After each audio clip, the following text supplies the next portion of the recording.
In the top stories, fuel prices have fallen following the introduction of energy relief measures by the government.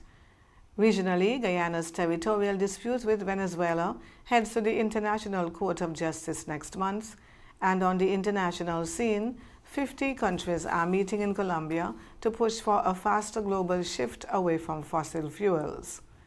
Hello and welcome to the ZIZ Midday Major Newscast. I am Jasmine Thomas. First, on the local scene, fuel prices at the pump have gone down nationwide as a result of energy relief measures introduced this month by Finance Minister, Prime Minister Dr. Terence Drew. On the 22nd of April, unleaded gasoline fell to $18.19 per gallon at Delta and Sol service stations.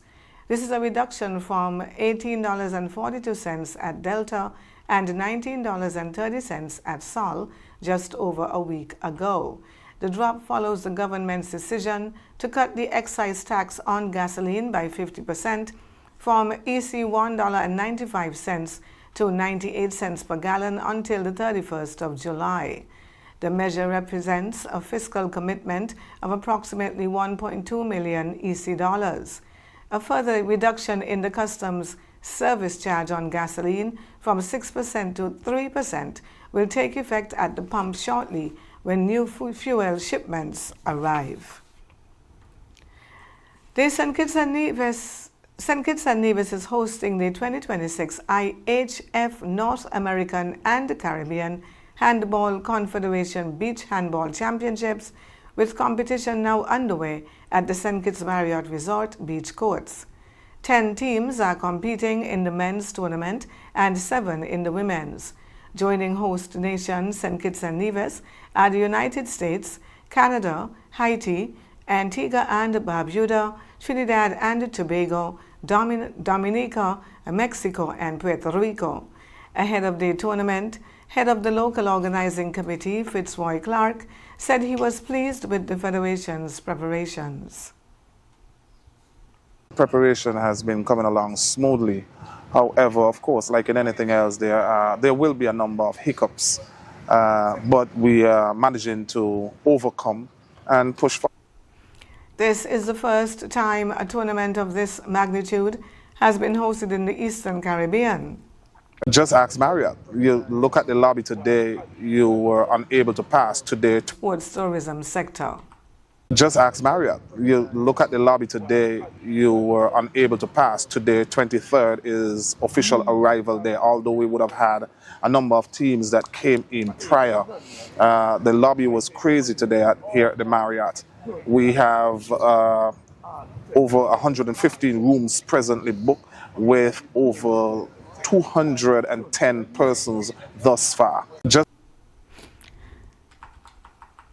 Just ask Marriott. So expressed confidence in the local men's and women's teams ahead of their campaign.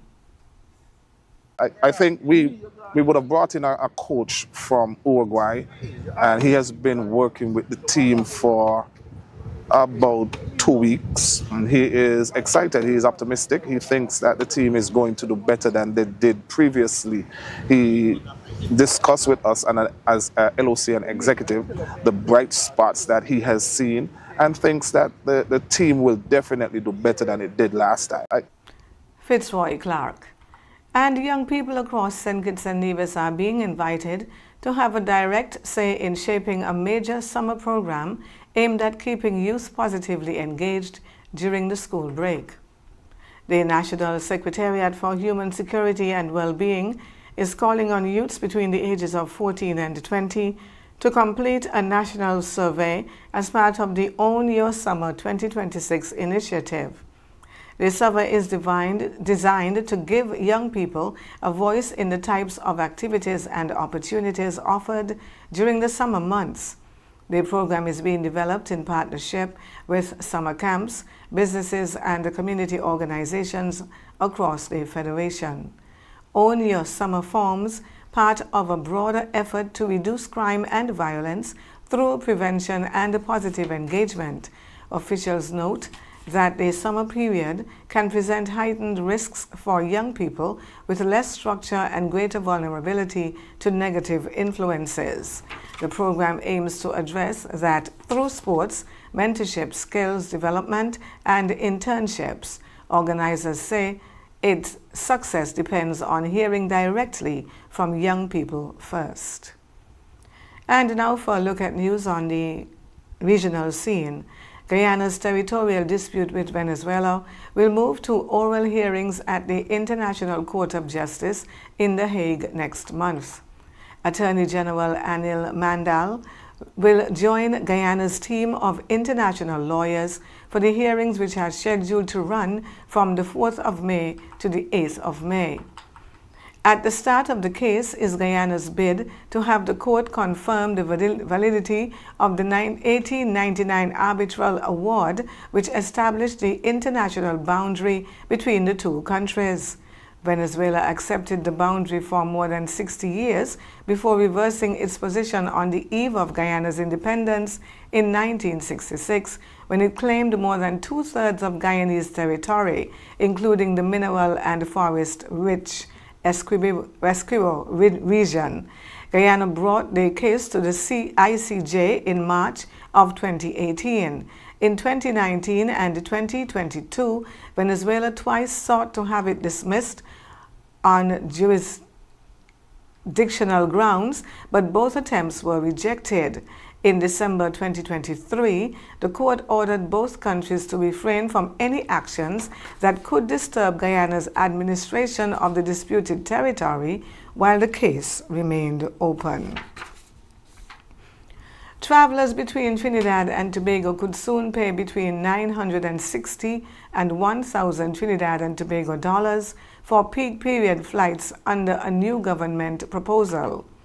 Minister of Trade, Industry and Tourism, Satyakama Maharaj, says the government is considering introducing unsubsidized morning and evening flights to ease financial pressure on the air bridge and on local carrier Caribbean Airlines.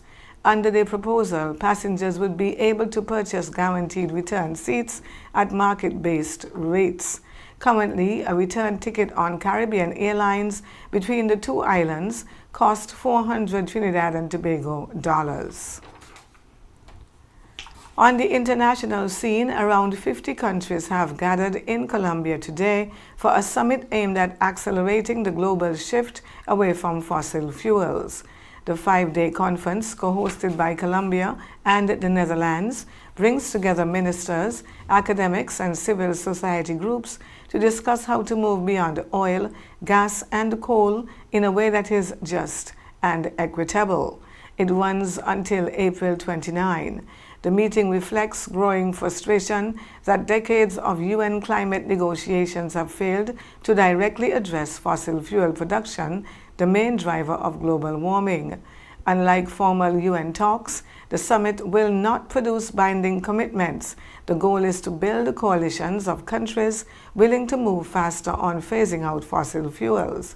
Notably absent are the United States and Saudi Arabia, two of the world's largest oil producers, underscoring the deep divisions between nations pushing for a faster transition and those more closely tied to fossil fuel interests.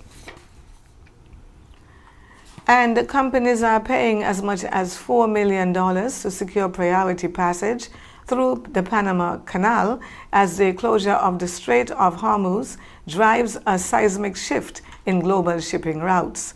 While a standard crossing costs between $300,000 and $400,000, businesses without reservations can bid for priority slots. That additional fee, previously between $250,000 and $300,000, has jumped to an average of $425,000 in recent weeks. One unnamed fuel company paid an extra $4 million after being forced to reroute its vessel from Europe to Singapore. Other oil companies paid in excess of $3 million to accelerate their passage. Officials in Panama say the surge in costs reflects last-minute route changes and greater urgency rather than a new market rate, with companies determining how much they are willing to pay. And now for a look at the weather. Fair and generally dry conditions are expected across the islands, with only a slight chance of a brief shower.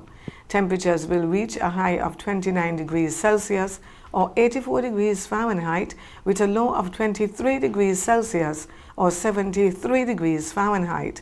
Forecasters say a weak ridge is building across the area, which will limit cloud cover and keep conditions mostly stable over the next 24 hours. Today will be partly sunny with a 20% chance of an afternoon shower. Tonight will be generally fair with a slight chance of a brief passing shower. Winds will be from the east at 9 to 22 kilometers per hour or 6 to 14 miles per hour. Seas will range between 0.9 and 1.2 meters or 3 to 4 feet. Sunset this evening will be at about 6:30 and sunrise tomorrow will be at approximately 15 minutes before 6. That brings us to the end of the Midday Major Newscast. Join us this evening for these stories and more. Thank you for tuning in. I am Jasmine Thomas. God bless you.